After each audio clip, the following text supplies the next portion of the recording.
Illegal subletting gets costlier in Karnataka.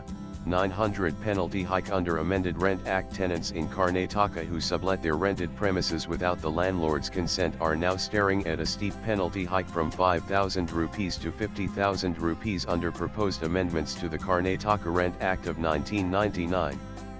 The punishment marks a 900% increase, signaling the government's intent to crack down on unauthorized subletting across the state. The amendment, cleared by a legislative scrutiny committee headed by Law and Parliamentary Affairs Minister H.K. Patil, is expected to be tabled in the upcoming monsoon session of the Karnataka legislature, confirmed an official from the Law Department. It comes at a crucial time when the rental market in Karnataka, especially in cities like Bengaluru, is growing rapidly, and there have also been a spike in disputes between landlords and tenants. And it's not just tenants who are under the scanner.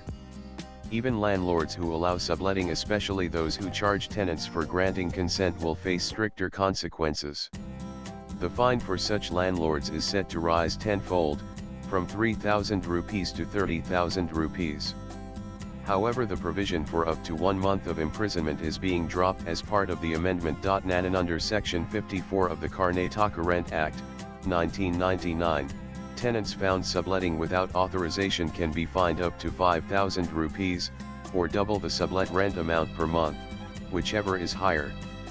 The law also allows for imprisonment up to 1 month or both penalty and imprisonment, depending on the offense. The new provisions aim to tighten these rules, focusing on monetary penalties to deter violations rather than jail terms. The proposed amendment also takes aim at unregistered property brokers and middlemen, who operate without formal registration under Section 20 of the Act. Brokers are required to register with a designated controller and assistant commissioner in major cities, a senior tahsildar in smaller towns, or a tahsildar in rural areas. Failure to register will attract a daily fine of 25,000 rupees, up from the existing 2,000 rupees.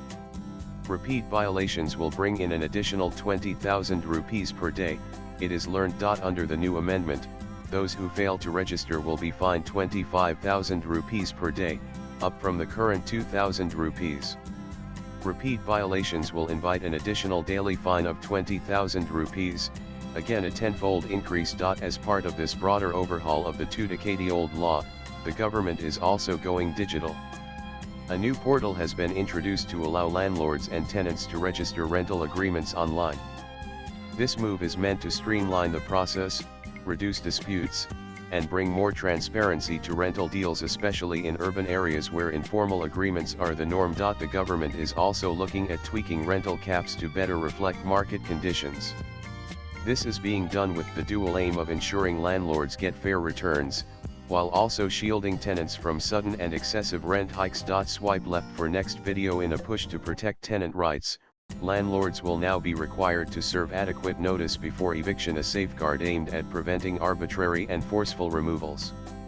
And in an attempt to push more affordable housing into the market, landlords who rent out properties below a specified threshold will be offered tax breaks and subsidies as incentives. Rental disputes, which often drag on for months or even years in civil courts, will now be handled more swiftly. A fast-track dispute resolution system is being brought in to reduce legal delays in courts, offering tenants and landlords a quicker way to resolve their issues. Latest blogs.